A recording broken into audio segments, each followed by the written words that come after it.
할렐루야. 2025년 11월 13일 목요일 아침입니다. 지난밤도 잘 주무셨나요?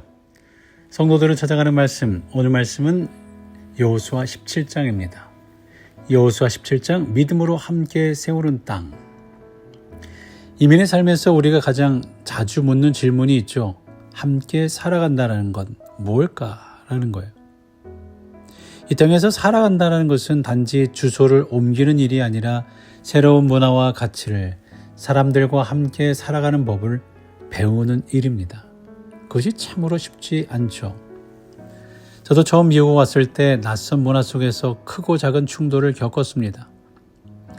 뉴저지 드루 대학교 신학대학원에 다닐 때의 일입니다.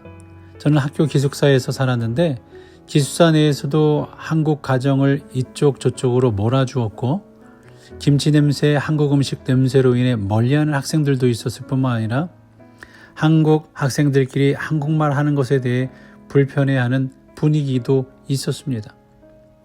남을 많이 이해해주는 그래도 안전지대라고 하는 신학교에서도 함께 공존하는 데는 조금 어려움이 있었나 봅니다.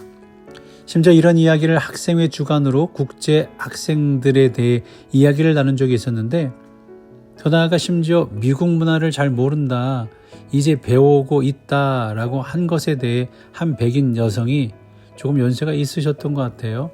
그럼 미국 문화를 다 배우고 나서 와라, 공부하러 와라 라고까지 이야기하는 바람에 한인 학생들에게 충격을 줬던 적이 있습니다. 살아가면서 배우는 것이 아니었나요? 공존은 단순히 같은 공간에 머무는 게 아니라 서로의 다름을 이해하고 배워가는 과정이라는 말입니다. 오늘 우리가 읽은 여호수아 17장은 이스라엘 백성이 가나안 땅에 들어가 함께 살아가는 문제로 씨름하는 장면입니다. 약속의 땅에 들어왔지만 그것이 끝이 아니었어요. 정착 이후의 삶이 더 어려웠죠. 여호수아 17장은 요셉의 자손 곧 에브라임과 므낫세 지파의 땅 분배 이야기입니다. 그런데 이 두 지파는 단순히 혈통이 아니라 이스라엘 역사 속에서 가장 중요한 신앙적인 상징을 가지고 있죠. 요셉의 두 아들은 애굽에서 태어난 이방적 배경을 지닌 인물들이었습니다. 하지만 하나님은 그들을 언약의 백성 안으로 입양하셨죠. 너희도 12지파 중에 하나가 되리라. 창세기 48장 5절의 말씀이에요. 그들의 후손 므낫세 지파는 약속의 땅 서편에서도 땅을 받았습니다. 동쪽에도 있고 서쪽에도 있고. 그런데 그들이 땅을 받은 땅에는 여전히 가나안 사람이 살고 있었어요. 12절에 그러나 므낫세 자손이 그 성읍들의 주민을 쫓아내지 못하며 가나안 족속이 결심하고 그 땅에 거주하더니 하나님이 약속하신 땅이지만 그들은 믿음의 완성을 이루지 못했습니다. 힘이 부족해서인가요? 힘이 부족했기 때문이 아니라 이 정도면 됐지 뭐 라는 편리한 타협이 문제였습니다. 믿음이 안일해졌기 때문이죠. 처음에는 가나안 사람을 노역시키며 함께 살면 좋겠다고 생각했지만 그것이 결국 믿음의 혼합과 타락으로 이어졌습니다. 하나님이 원하시는 것이 정복이 아니라 어떻게 보면 거룩한 구별과 믿음의 순종이었습니다. 분리된 삶이었겠죠. 여호수아 17장의 배경에는 여러 족속 이름이 등장합니다. 브리스 족속, 르바임 족속, 그리고 가나안 족속이죠. 이들은 모두 가나안의 강력한 원주민 세력으로 이 이스라엘에게 군사적 위협이라기보다는 영적 유혹의 상징이었습니다. 브리스 족속은 가나안의 산지에 거주하던 부족으로 풍요의 신 바알을 섬겼죠. 르바임 족속은 거인족으로 불리며 인간의 힘과 세상의 권세를 상징했습니다. 또한 가나안 족속은 상업과 물질의 도시 문화 중심이었고 우상과 탐욕의 구조를 대표했습니다. 이스라엘이 이들을 완전히 몰아내지 못했다는 것은 곧 하나님보다 세상의 질서를 더 편하게 여겼다는 뜻이겠죠. 믿음의 공동체는 언제나 외부의 공격보다 내부의 타협으로 무너지는 것을 보게 되죠. 오늘날 우리는 이 본문을 이스라엘과 팔레스타인의 현실에 그대로 적용할 수는 없습니다. 고대 여호수아의 몰아냄은 군사적인 명령이 아니라 우상과 죄의 체계를 몰아내는 영적 상징이었어요. 하나님은 사람을 몰아내라 말씀하신 것이 아니라 우상과 불의의 질서를 몰아내라 하셨던 거죠. 예수님은 그 명령을 십자가에서 완성하셨습니다. 그는 우리의 평화이신지라 둘로 하나를 만드사 원수된 것 곧 중간에 막힌 담을 자기 육체로 허시고. 에베소서 2장 14절의 말씀이에요. 예수님은 정복이 아니라 화해의 길을 여셨죠. 그분은 이방인과 유대인, 남자와 여자, 주인과 종 사이의 담을 허무셨습니다.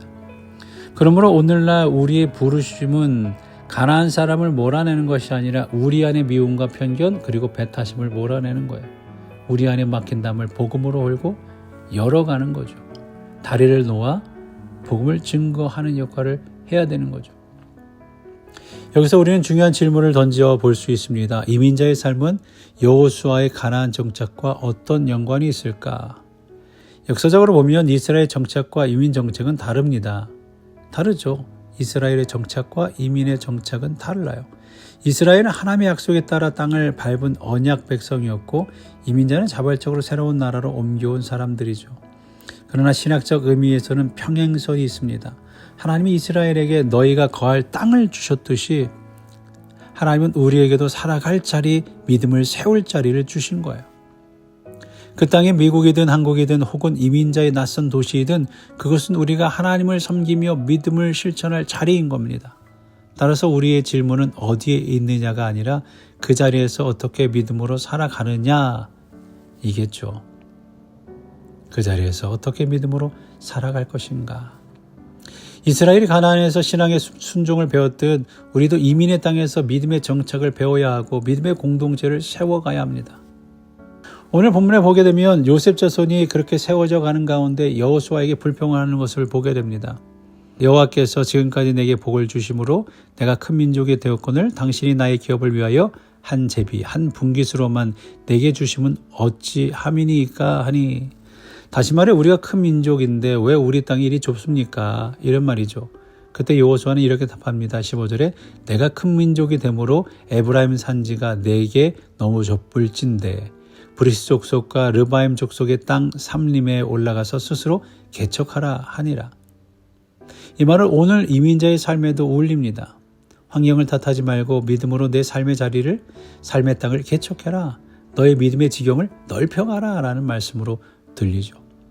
가정이 어렵고 환경이 복잡하고 세상이 내 뜻대로 되지 않아도 하나님은 우리에게 여전히 말씀하죠. 믿음으로 너의 자리에서 새로운 땅을 일구라.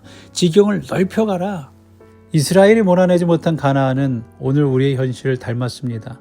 완벽하지 않고 여전히 싸움과 상처가 남아 있습니다. 그러나 하나님은 그 땅에서 화해의 길을, 믿음의 길을 여시죠. 이민의 삶 속에서 우리가 정복해야 할 대상은 사람이 아니라 불신과 미움, 두려움입니다. 그리고 우리가 세워야 할 땅은 내가 이기는 곳이 아니라 함께 살아가는 믿음의 땅인 것이죠. 하나님께서 말씀하죠. 내가 큰 민족이니 스스로 개척하라. 믿음으로 화해의 땅을 세우고 서로 다른 이들과 함께 예배하며 주님의 나라를 세워가는 공동체가 되시기를 주의 이름으로 간절히 축원합니다. 기도하겠습니다. 사랑의 하나님, 우리의 삶 속에 여전히 남아있는 불신과 두려움을 몰아내게 하시고 믿음으로 화해와 평화의 땅을 세워가게 하여 주옵소서. 이스라엘의 약속의 땅에서 믿음의 공동체를 세웠듯이 우리도 이 이민의 땅에서 우리 주님의 나라를 세우게 하여 주옵소서. 정복자가 아니라 화해자로, 싸움이 아니라 믿음으로 살아가게 하여 주옵소서. 우리의 구원자 되신 예수 그리스도의 이름으로 기도드렸사옵나이다. 아멘.